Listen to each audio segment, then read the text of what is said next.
Migration is the displacement of a population that occurs from one place of origin to another destination. Migration can be for many reasons. For example, refugees are those who are outside the country of origin or where they reside, for fear of being persecution for religion, nationality, social group, or political opinion. In Syria, millions of people fled their homes due to the incessant bombings and crashes, most with hardly anything gone.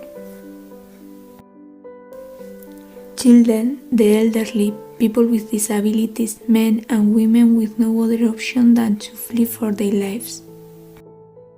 Many people have had to go away from there and now face freezing temperatures in snow-covered displacement camps, specifically in Greece.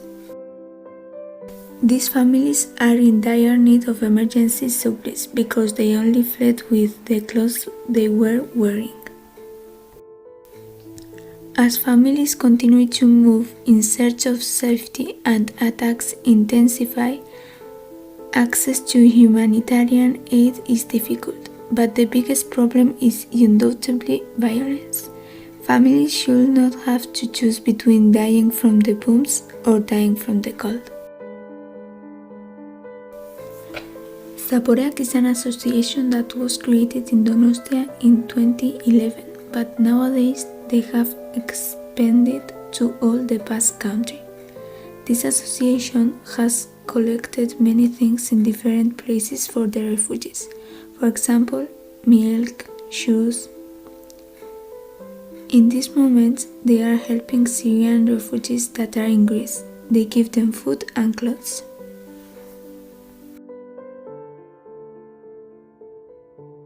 Kaixo, nik laguntzen dut erakunde baten bitartez, gobernuz kanpoko erakunde baten bitartez, Zaporeak izena dola, eta Zaporeakek Grezian Lesbosen egiten du lan errefuxiatuekin zuzenean, eta nik ekintza batzukin parte hartuz laguntzen dut errefuxiatuekin.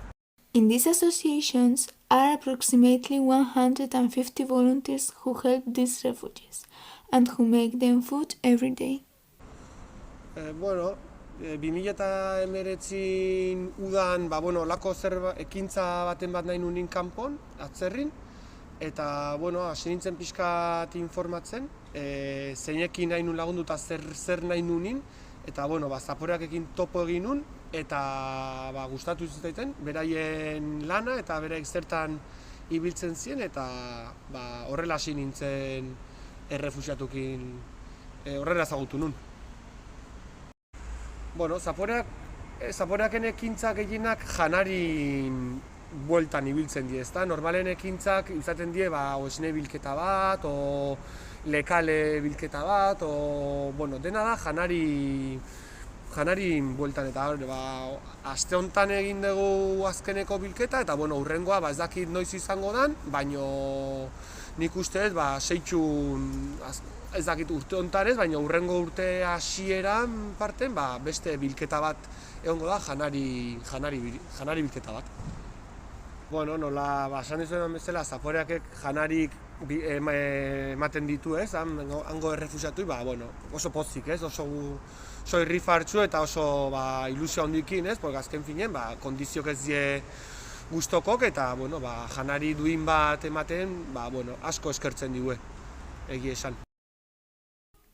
They make 2,000 servings of food a day that provide nutrients and calories that they otherwise lack, so they can boost their immune systems. 2019tik ona, egin genduen bertso afari bat, antolatu genduen, baita egin genduen erropa bilketa bat, eta gero gehienak izan die janari bilketak. Zaporeakek normalen janari bilketak eskatzen digu, eta egin ditugunak izan die bat janari bilketak non janari lehorra eskatzen genduen, eta beste bat izan zen esne bilketa bat, non esnea osoa eskatzen genduen. Eta guain gontan, bazkeneko izan da, oinetako bilketa, negue datorrelako eta hoi eskatu diguelako Zaporeakeko taldeko. Unfortunately, the refugees are in very bad situation. But there are always good people like Aitor, people who help refugees when they need it most. So we have to help those, and we have to be happy for the life we have, because we also could be in that situation.